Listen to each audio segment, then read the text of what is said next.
Hello everybody, welcome to another journey. तो आज मैं फिर से पहुंच चुकी हूं देवभूमि उत्तराखंड। और जैसे कि आपको पता है, अगर आपने पिछली सीरीज़ देखी है तो हमने काफ़ी सारी चीज़ें कवर करी हैं, जैसे कि खूबसूरत सा ये देवप्रयाग का संगम और देवरी ताल लेक, तुंगनाथ महादेव और चंद्रशिला और काफ़ी और जगह कवर करने के बाद अब फाइनली बारी है उस मंदिर की जो कि पूरे नॉर्दर्न इंडिया में कार्तिक भगवान को अकेला डेडिकेटेड मंदिर है। इसके अलावा उनका नॉर्दर्न इंडिया उत्तराखंड में कोई और मंदिर नहीं है। तो हम बात कर रहे हैं श्री कार्तिक स्वामी टेम्पल की, जो कि है उत्तराखंड के कनकचुरी गांव में। तो लेट्स एक्सप्लोर दिस।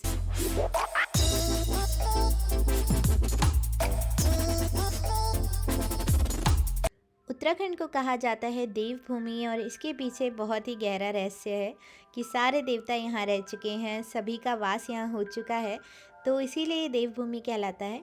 इसके अलावा यहाँ हर मोड़ पर आपको सुनने को मिलती हैं नई कहानियाँ और हर जगह पर है नए देवता का वास। तो अभी हम जा रहे हैं कार्तिक स्वामी टेम्पल की ओर, और रास्ता तो आप देख ही सकते हो कितना सुंदर है। और ये रास्ता निकलता है घने जंगलों के बीच में से। शुरू में आप नदी के साथ साथ चलते हैं, बट जब आप ऊंचाइयों पे आते हैं तो आपके साथ चलते हैं हिमालय के वो खूबसूरत पर्वत, जहाँ पर आपको अभी बादल दिखाई दे रहे हैं। तो मौसम था बहुत ही अच्छा और हम थे एक्साइटेड अपनी जर्नी के लिए। तो तुरंत हम पहुँच गए यहाँ, यानी कि कनकचुरी विलेज में। कनकचुरी विलेज वो विलेज है जहाँ से श्री कार्तिक स्वामी का द्वार है, और वहीं से चढ़ के आप 3.5 किलोमीटर का ट्रैक करके मंदिर में पहुँचते हैं। और इस जगह की हाइट का अंदाज़ा आप इस हवा की आवाज़ से ही लगा सकते हैं।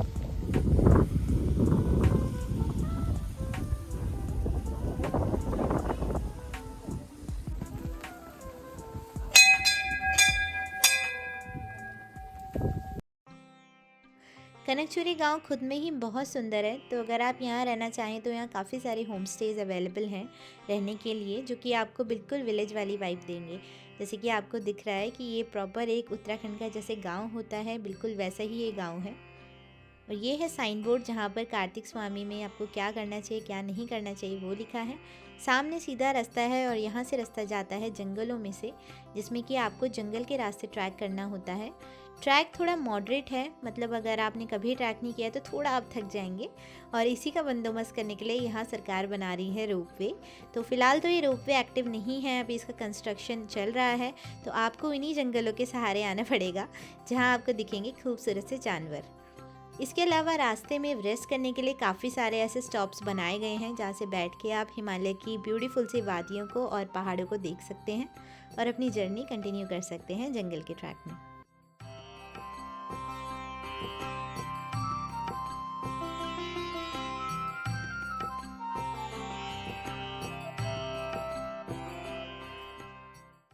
कार्तिक स्वामी जी का जो ट्रैक है वो है 3.5 किलोमीटर का, जो कि आपको कनकचुरी विलेज से, जो रुद्रप्रयाग उत्तराखंड में है, वहाँ से चढ़ के आपको क्रौंच पर्वत तक जाना पड़ता है। सामने आप देख रहे हैं हिमालय की खूबसूरत सी श्रृंखलाएँ, जो पूरे रास्ते में आपका मनोबल बढ़ाती रहेंगी। जंगल में जब आप चलेंगे तो आप देखेंगे कि पेड़ पौधों पर काफ़ी सारे लाल चुन्नियाँ बांधी हुई हैं, बिंदियाँ लगाई हुई हैं। यहाँ पर ऐसा माना जाता है कि जो ये जंगल है, यहाँ पर परियां वास करती हैं। जब कार्तिक स्वामी कैलाश छोड़कर यहाँ आए थे तो परियों ने उन्हें संभाला था। तो उन्हीं परियों के लिए यहाँ पर लोग इनको बांधते हैं, श्रृंगार का सामान रखते हैं। तो पूरे जंगल में आपको ये बंधे हुए दिखेंगे।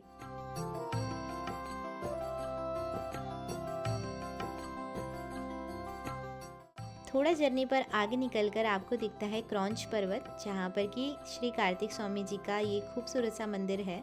तो अभी तो हमें काफ़ी चलना है, जैसे आप देख सकते हो, तो हम आगे चलते चले गए। मंदिर के आसपास का क्षेत्र भी कम मनमोहक नहीं है।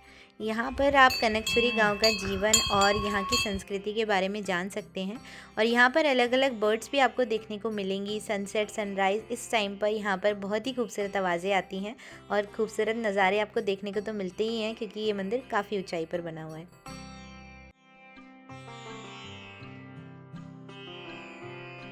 ये टेम्पल सबसे हाईएस्ट टेम्पल है लॉर्ड कार्तिकेय का, जिन्हें लॉर्ड मुरुगन भी बोला जाता है। इसके अलावा इनके 5 फेमस टेम्पल सदर्न इंडिया में हैं, क्योंकि यहाँ से उड़कर वो सीधे सदर्न इंडिया पर ही चले गए थे। और इसके अलावा इनका यहाँ पर कोई मंदिर नहीं है, which is strange. Kartik Swami ji की सबसे प्रचलित कहानी ये है कि जब कैलाश पर्वत पर वे अपने माता पिता और भाई गणेश के साथ रहा करते थे, तो एक दिन उनके माता पिता यानी कि शिव पार्वती ने दोनों भाइयों से कहा कि आप ब्रह्मांड के 7 चक्कर काट कर आइए और जो सबसे पहले चक्कर काटेगा वो जीत जाएगा। तो उन्होंने कार्तिक स्वामी जी ने अपने मोर पर बैठकर वो ब्रह्मांड के 7 चक्कर काटने को निकल गए। लेकिन बुद्धिमान गणेश जी ने क्या किया कि उन्होंने अपने ही माता पिता के 7 चक्कर काट लिए और कहा आप ही मेरा ब्रह्मांड हो। तो इससे प्रसन्न होकर उन्होंने उन्हें वरदान दिया कि सबसे पहले आप ही की पूजा होगी, सब आप ही को सबसे पहले पूजेंगे। लेकिन जब कार्तिक स्वामी भ्रमण कर कर वापस आए तो उन्होंने देखा कि गणेश का तब तक विवाह हो चुका था। तो वो इस बात से बहुत क्रोधित हुए। तो वो इतना क्रोध में आ गए कि उन्होंने अपना सारा मांस उतार दिया और वहाँ अपनी माता को दे दिया और अपनी हड्डियाँ उन्होंने अपने पिता को सौंप दी और वो यहाँ क्रौंच पर्वत पर आ गए।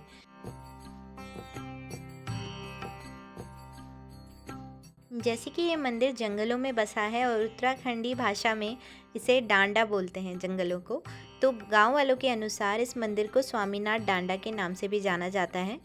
और यहाँ के 360 गांव श्री कार्तिक स्वामी जी को अपने ईष्ट देव के रूप में पूजते हैं। यहाँ पर आपको काफ़ी सारे बंदर देखने को मिलेंगे, तो अपना जो भी सामान है आप प्लीज़ उसे संभाल के रखना, क्योंकि हमारे साथ भी एक ऐसा ही इंसिडेंट हुआ था जो कि मैं आपको वीडियो के एंड में सुनाऊंगी। क्रौंच पर्वत के बाद भगवान कार्तिकेय दक्षिण भारत में एक पर्वत पर गए जिसको सिरेसलम भी कहा जाता है, जहाँ पर उन्हें स्कंद के रूप में पूजा जाता है। ये उनके कई नामों में से एक है, जैसे कि मुर्गन, कार्तिकेय और सुब्रमण्य या फिर युद्ध के देवता। तभी तो ये पूरे उत्तर भारत में श्री कार्तिक स्वामी का इकलौता मंदिर है। इसके अलावा उनके जितने भी मंदिर हैं वो सदर्न इंडिया में हैं। यहाँ पर आप देख सकते हैं वन देवी की ओखली, और यहाँ पर लोग श्रृंगार का सामान चढ़ाते हैं वन देवी के लिए।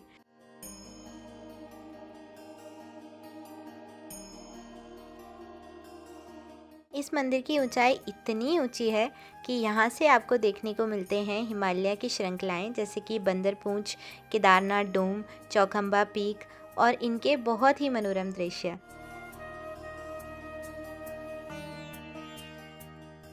इस मंदिर तक आने के लिए आपको 3 किलोमीटर के ट्रैक के साथ साथ चढ़नी पड़ती हैं ये 380 सीढ़ियाँ, जो कि आपको बहुत ही अच्छी फील होंगी। मतलब आप थकोगे नहीं।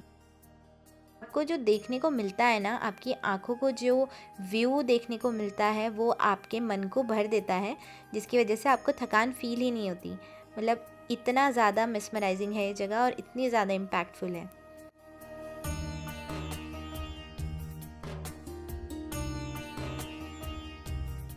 मेरे अकॉर्डिंग तो कोई अगर नास्तिक भी होगा ना, चाहे वो भगवान को ना मानता हो, फिर भी वो यहाँ पर आए तो वो बहुत ही कॉन्शियस फील करेगा, क्योंकि भगवान को मानने का मतलब ही यही होता है कि आप खुद से कॉन्शियस फील करते हो, आप खुद को फील करते हो, आप अपने आसपास की सारी चीज़ों को फील करते हो। तो मेरे अकॉर्डिंग ये जगह उस चीज़ को फील करने के लिए बिल्कुल परफेक्ट है। आप यहाँ पर आके बहुत ही कॉन्शियस फील करोगे। अब शुरू होने वाली हैं मंदिर की मुख्य सीढ़ियाँ, इसीलिए हम साइड में आ गए हैं अपने जूते उतारने के लिए। और इस जगह को आप ज़रूर याद रखना, क्योंकि जो मैं आगे आपको कहानी सुनाने वाली हूँ ना, उसके लिए ये जगह एक लैंडमार्क का काम करेगी। बिल्कुल ध्यान से देखना और ध्यान से सुनना।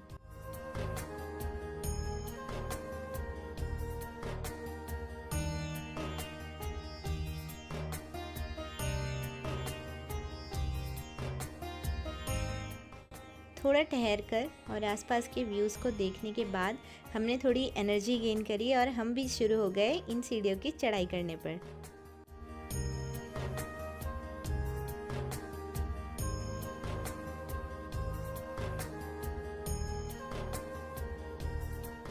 भगवान भी बिल्कुल देखकर ही अपने लिए जगह चुनते हैं, क्योंकि इतना डिफ़िकल्ट है यहाँ पहुँचना। मतलब अगर आप अच्छे मन से आ रहे हो तो आप ज़रूर पहुँच सकते हो, लेकिन अगर कोई ट्रैक नहीं करता तो उसके लिए थोड़ा डिफ़िकल्ट होने वाला है। लेकिन ये जगह इतनी खूबसूरत है ना कि जितना भी आप ट्रैक करोगे, जो भी आप थकान फील करोगे ना, सब यहाँ पर आकर ख़त्म हो जाएगी।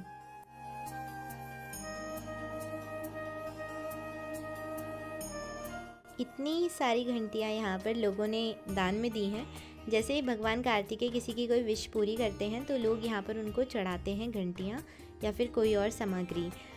तो भगवान कार्तिकेय के बारे में ऐसा माना जाता है कि कोई अगर यहाँ पर आकर विश मांगता है उसकी विश कभी अधूरी नहीं जाती। ये इतना खूबसूरत सा स्टैचू है कार्तिक स्वामी की सवारी यानी कि मोर का। और अगर मैं सच बोलूँ तो ये विश वाली चीज़ तो मैंने भी खुद फील करी थी और इसी जर्नी के दौरान फील करी थी जो स्टोरी मैं आपको सुनाने वाली थी। सामने मंदिर का दृश्य इतना मनमोहक है कि जब आप यहाँ बैठोगे, आप पूजा करने लगोगे, आसपास के नज़ारे देखोगे ना, आपको कुछ भी याद नहीं रहेगा आसपास का, आप सिर्फ खुद से और भगवान से कनेक्टेड फील करोगे। तो उसी से जुड़ी हुई है मेरी भी कहानी।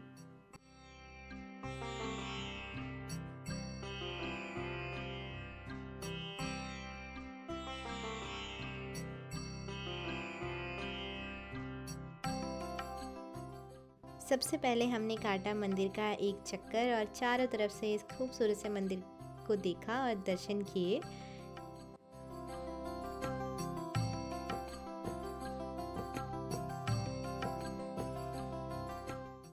भगवान कार्तिकेय को युद्ध के देवता के तौर पर भी पूजा जाता है। और क्या आप ये जानते हैं कि हमारे 18 पुराणों में से सबसे बड़ा और सबसे वास्ट पुराण जो है स्कंद पुराण, उसमें लॉर्ड कार्तिकेय को वो पूरा का पूरा पुराण समर्पित है।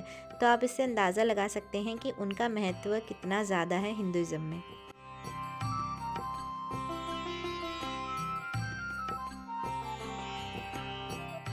यहाँ पर तो ये दूध जैसे बादल कभी भी आ जाते हैं जब भी मौसम अच्छा होता है।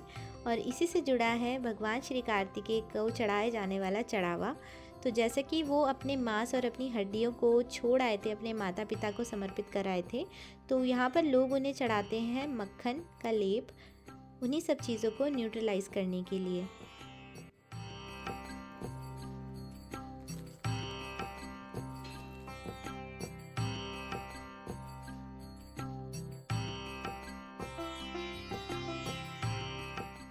जो ये आपको बंदर दिख रहे हैं ना, जब हम भगवान की पूजा कर रहे थे तो इन्हीं में से एक हमारा बैग उठाकर ले गया। जब आपने देखा होगा जर्नी के शुरू में हमारे पास एक बैग था, तो वो बैग इनमें से एक उठा के ले गया और हमें बिल्कुल ध्यान नहीं था क्योंकि हम पूजा कर रहे थे। और उसके बाद हम नारियल चढ़ाने में और आसपास की चीज़ें देखने में इतना खो गए कि हमने बिल्कुल ध्यान ही नहीं दिया कि हमारे पास एक बैग भी था। तो अगर आपने देखा हो तो यहाँ मंदिर के आसपास है बहुत ही गहरी खाई, और जो आपको लेफ़्ट साइड में खाई दिख रही है ना, यहाँ पर इन्होंने हमारा बैग फेंक दिया था और हमें ध्यान ही नहीं था। तो जहाँ से हमने शूज़ पहने थे, जहाँ पर आपको ये सोलर पैनल दिख रहा है, इस तरफ इन्होंने हमारा बैग फेंक दिया था और हम जहाँ हमने शूज़ उतारे थे वहाँ तक पहुँच गए थे। लेकिन उसी टाइम मुझे याद आया कि हमारे पास एक बैग भी था।